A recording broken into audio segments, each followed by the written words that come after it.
Bonjour à tous et à tous, j'espère que vous allez bien.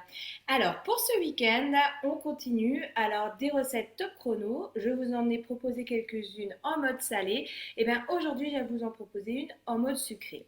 Alors, on va chercher sur Cookidoo aussi une idée de goûter pour pouvoir gâter les enfants.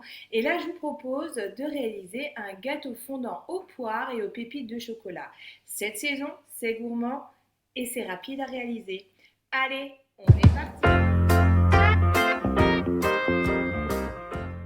On va commencer justement par préchauffer notre four à 180 degrés et on nous demande dans la recette de couper nos poires en lamelles. Alors, vous pouvez le faire au couteau, mais moi, j'ai un super accessoire. Vous avez dû en entendre parler.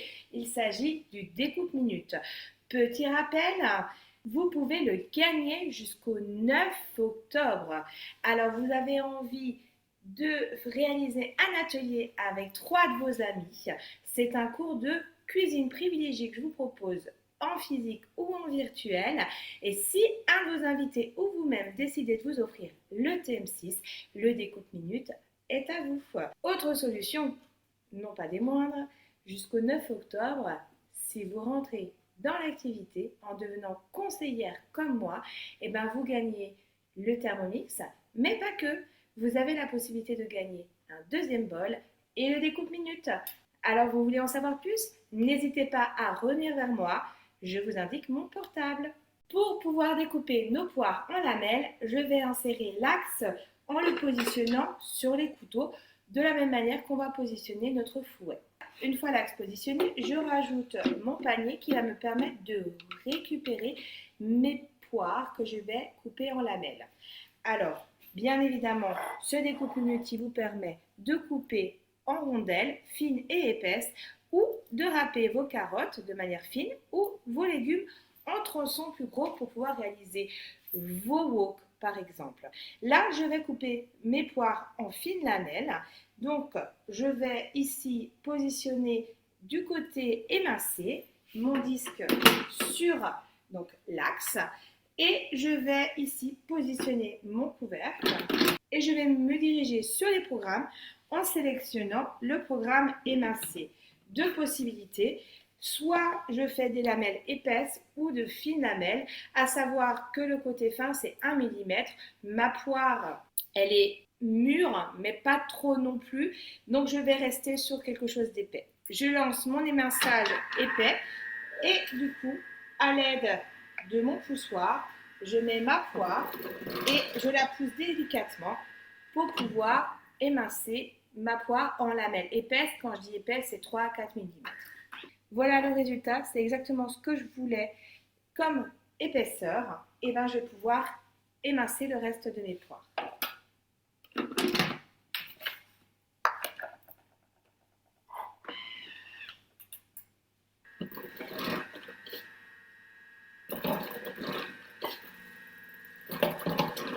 Mes poires sont bien découpées en lamelles.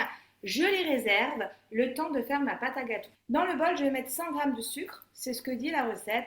Pour ma part, je vais limiter à 60 g. Mes poires sont mûres, j'ai du chocolat, je pense que ça suffira. Dans les recettes, prenez l'habitude de diminuer le sucre. Très souvent, je trouve qu'il y en a beaucoup trop. C'est toujours une histoire de goût. À vous de doser selon vos préférences. J'y rajoute 2 œufs, une pincée de sel. J'insère le couvercle et les gobelets et je mélange tout pendant 20 secondes à la vitesse 5. Une fois mon mélange homogène, je rajoute 100 g de farine, 50 g d'amandes en poudre. Alors moi, je ne les avais pas en poudre, donc j'ai mixé mes amandes émondées en poudre, un demi-paquet de levure chimique, 100 g de lait, 3 cuillères à soupe d'huile neutre, arachide, tournesol, pas d'huile d'olive. J'insère le couvercle et le gobelet et je mélange tout pendant 10 secondes à la vitesse 5. J'y rajoute 70 g de pépites de chocolat et je mélange tout pendant 10 secondes à la vitesse 2. En amont, j'ai beurré et fariné un moule. Alors, dans la recette, il vous propose un moule à manquer de 24 à 26 cm de diamètre. Moi, j'ai décidé de le faire dans un moule rectangulaire. Il fait 20 par 24. On est à peu près dans ces dimensions-là. L'important, c'est qu'il y ait un bord haut. Je vais donc répartir la moitié de ma pâte dans le moule. Sur ma pâte, je vais disposer harmonieusement mes poires. Donc les poires que nous avons découpées en lamelles grâce aux découpes minutes. Alors au niveau quantité, là j'ai 4 poires. Je recouvre une fois mes poires en lamelles disposées du reste, donc de l'autre moitié de ma pâte de gâteau.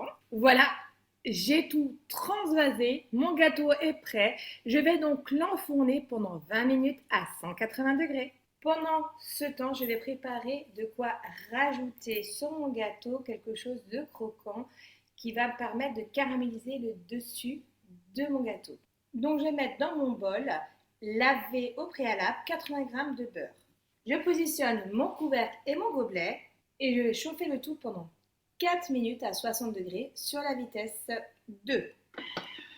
Une fois que mon beurre est fondu, j'y rajoute un œuf et 30 g de cassonade.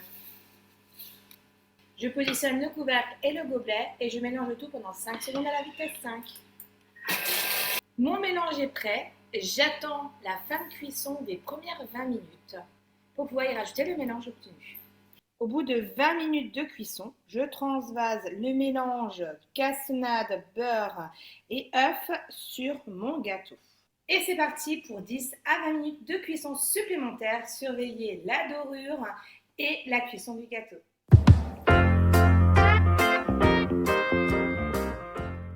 Et voilà, mon gâteau est cuit.